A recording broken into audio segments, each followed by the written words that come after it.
Fala galera, belezinha? Vamos lá para mais um resuminho hoje de direitos reais, tá bom? Então essa vai ser a nossa aula introdutória, nós vamos falar sobre características dos direitos reais. Então vamos fazer de forma bem sintética e objetiva. Primeira característica, taxatividade. Nós temos que ter a previsão direta sobre quais são os direitos que vão ser tidos como direitos reais.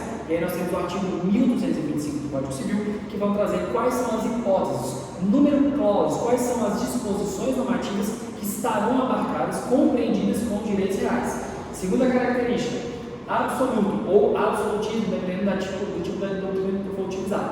Absoluto diz que, no caso dos direitos reais, os efeitos inerentes da relação de direitos reais são erga omnes, ou seja, ativam toda uma coletividade.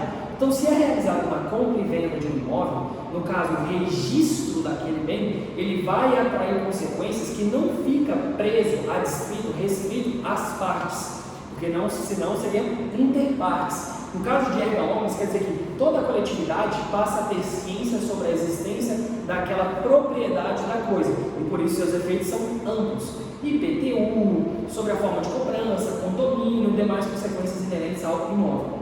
Sequela, característica de sequela. Veja, por vezes quando a gente fala da ideia da posse, nós temos ali que o indivíduo ele passou a posse para um, passou a posse para outro, que passou para outro, ao passo que a propriedade era minha. Então eu, como titular do direito, eu vou perseguir o meu direito, eu vou proteger o meu direito com quem tiver com a coisa. Por isso que a gente fala de característica de sequela, é eu ir atrás de quem estiver com a coisa, beleza? Aderência. Bem, aderir, grudar. Quer dizer que o imóvel, a partir do momento que a gente pensa na ideia de direitos reais, nós temos que lembrar que todas as consequências jurídicas de direitos e deveres inerentes à coisa estão aderidos à coisa.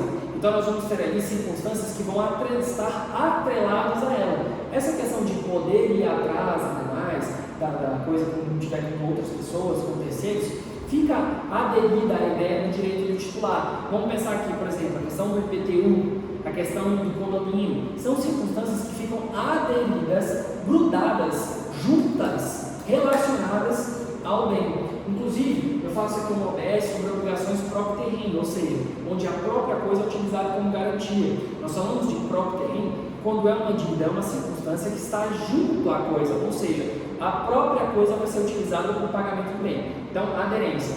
Lembre-se, eu tenho circunstâncias que vão estar grudadas, coladas na minha coisa. E aí nós temos tanto a relação de direitos quanto relações de deveres. Ok? Ainda, publicidade. Publicidade é tornar-se público, ou seja, visibilidade. Contratos, negócios, como todos, eles têm uma formalidade ou não, né? Como contrato, a gente pode fazer um contrato verbal, mas existem circunstâncias que vão dar, sim, conhecimento público. Então, quando falamos de bens imóveis, a conclusão, o fecho, a forma do aperfeiçoamento de um negócio jurídico envolvendo imóveis é a escritura pública, ao passo que, com relação a bens móveis, se dá pela tradição, essa é a visibilidade, a exteriorização da sociedade como um todo. E por fim, a característica de preferência. E a ideia da preferência é, bem, veja, se eventualmente aquele bem imóvel ele foi dado em garantia real, ou seja, ele é a garantia que, caso eu não pague aquela dívida, eu vou utilizar o imóvel para saldá-la, ela tem uma preferência em caso desse devedor ter outros credores. Então imagina, tem uma pluralidade de credores, 4, 5 credores, e um deles vai ter uma garantia real do imóvel. Esse que tem a garantia real do imóvel, ele vai ter preferência em detrimento dos demais, ok? E aí sobre a questão de preferência, eu coloquei um exemplo de um inquilino que tem preferência na aquisição do imóvel, caso o proprietário venha a vender, da questão do cônjuge, no caso de separação, eles têm a preferência de aquisição, assim como os herdeiros. Bem, adentrando no campo da posse, de forma bem singela e objetiva para esse primeiro momento, depois nós vamos aprofundar, posse é diferente de propriedade. Posse é uma circunstância de fato, propriedade é uma circunstância construída pela sociedade. Lembre-se, o indígena, o homem das cavernas, lá no início da sociedade, ele não tinha essa percepção de formalização, de propriedade, não. Para ele era muito simples, quem está com a coisa é o dono da coisa. Então essa ideia de estar com a coisa, ser dono da coisa é uma questão natural, é a forma de exteriorizar quem é que está ali de fato com aquele bem. Então isso é a ideia de posse, ao passo que propriedade, ele vai atrair requisitos formais, de constituição da propriedade propriamente dita. Então é uma formalização, é um requisito necessário para que se de fato tenha a conclusão do negócio jurídico. E para o estudo da posse, vamos ter a ideia de exteriorização do uso da coisa, ou seja, de estar demonstrando para os outros que ele aparenta ser o proprietário. E o artigo 1196 do Código Civil, ele vai reforçar essa ideia de exteriorizar a imagem do dono. Então, pega como exemplo, se tu está usando um celular, se tu está usando uma caneta, um carro, presumidamente eu vou pensar que tu é o proprietário, mas essa presunção ela é relativa e não absoluta, justamente porque pode não ser o proprietário, mas o nosso código vai trazer sobre a ideia de exteriorização, aparentemente é o dono, presunção relativa. Então sempre lembra, posse é uma situação de fato que é protegida pela lei, busca-se a paz social e evitar a violência. Por quê? Imagina, o camarada foi lá, comprou uma cessão de direitos. Cessão de direito não transmite a propriedade, somente a posse. E aí, anos depois vem o verdadeiro proprietário e fala, mas isso é meu. Então nesse caso ele pode pegar lá um taco de beisebol e ir para cima do cara? Não, de forma alguma, porque a posse é protegida. Agora, embora esse exemplo seja esdrúxulo, vamos pensar a questão de inquilino. Você tem a figura do locador, locatário, inquilino e proprietário. Vamos colocar aqui. O inquilino está lá de boa na lagoa, deixou de pagar uma prestação referente ao aluguel. Pode o proprietário simplesmente desligar a energia ou a luz? Não, ele está quizumbando. Professor, fala um termo jurídico bonito disso. Ele está turbando a posse, atrapalhando a posse. Então, nesse caso, esse inquilino ele pode buscar juridicamente a proteção para que se evite a turbação dessa posse. Justamente porque a ele são garantidas proteções legais. Lembra, a propriedade é garantida constitucionalmente e a posse também é protegida só que em legislação, falando que a posse é assegurada, beleza? Teorias da posse. Vamos falar de duas de forma bem objetiva para não enrolar demais. Primeira teoria, subjetiva. Vamos falar de Saul. O que acontece? Na teoria subjetiva, eu vou falar que o possuidor é aquele que tem o domínio da coisa, ele está com a coisa e ele tem a intenção de tê-la para si. Então, essa ideia vai ser corpus, ter a coisa, e animus, intenção de tê-la para si. Só que acaba que essa teoria ela não se adequa à nossa realidade, porque imagina a ideia do inquilino. Ele não tem necessariamente a intenção de tê-lo para si, mas ele tem o domínio, ele tem ali a posse naquele momento. Então, ele tem o controle, ele exterioriza. Então, ele tem somente elementos corpus e não elementos animus. Então, de fato, essa teoria não se mostra muito adequada. Quando falamos da teoria objetiva de Hegel, aí nós vamos falar do quê? Da ideia de uma posse sem uma exteriorização ou a aparência de proprietário. Então veja, o domínio do bem, ele tem ali de fato a aparência de como se ele fosse o dono. E aí ele tem um elemento, qual? O corpus, e não tem o elemento animus.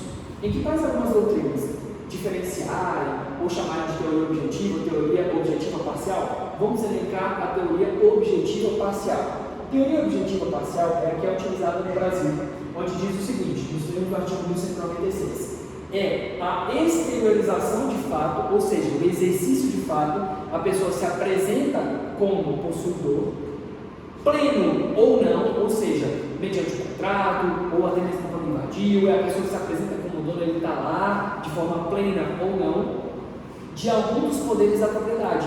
Poderes da propriedade, gozar, usufruir, dispor. Então, nesse caso, se ele de alguma forma se apresenta como um detentor exteriorizado daquela circunstância, ele está ali, ele aparentemente é um dono, ele se apresenta como dono, de forma plena ou não, e ele de fato utiliza-se de um dos poderes da propriedade, nós vamos reconhecer isso para o ordenamento jurídico brasileiro como se ele fosse possuidor. Professor, nesse caso, se tiver uma quizumbagem, se o camarada for lá e eu quero tirar ele de lá, se eu quiser tirá-lo de lá, eu não posso ir na violência, que daí eu seria acusado de exercício arbitrário das próprias razões. Nesse caso, eu preciso ingressar com uma ação possessória, e aí matéria de processo civil, rito especial, manutenção de posse, quando tiver ali algum turbando, quizumbando, atrapalhando, reintegração quando invadir, ou quando tiver ali a intenção de invadir ou de quizumbar, você tem ali o interdito proibitório, que é uma ação preventiva. Fechou? E aí, eu falei aqui do termo detenção, mas juridicamente falando, detenção tem outro peso.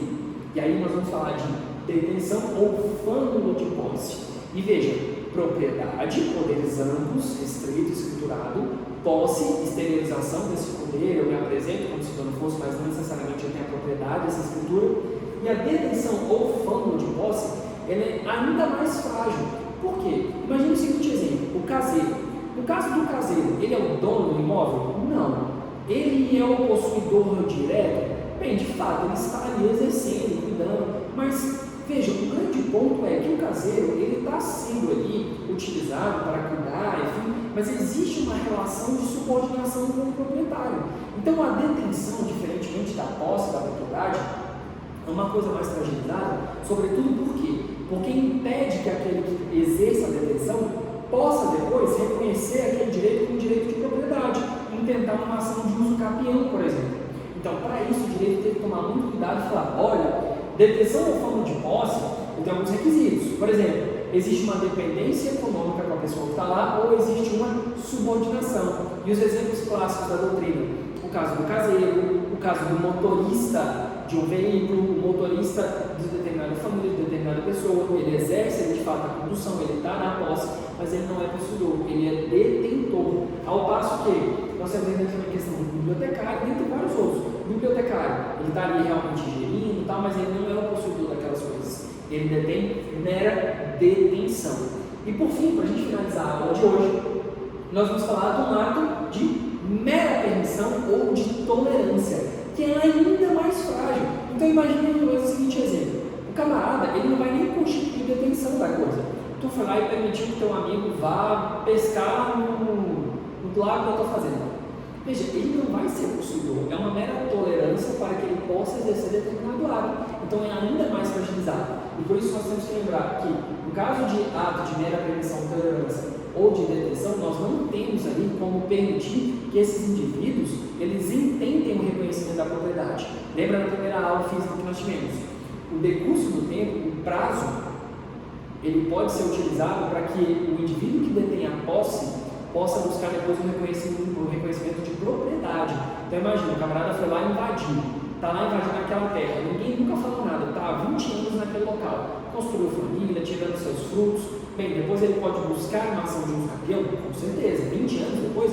Professor, mas ele invadiu, foi na má fé, alminha cebosa. Pelo transcurso do tempo, sem qualquer tipo de provocação, ele exerceu a sua posse mansa e pacífica, atingiu a finalidade social daquele imóvel. Então, nesse caso, ele pode sim buscar um reconhecimento de propriedade, como se aquilo ali fosse dele. Fechou? Top? Do momento? Então, beleza, galera. Hoje eu resumi, a gente encerra por aqui. Até a próxima.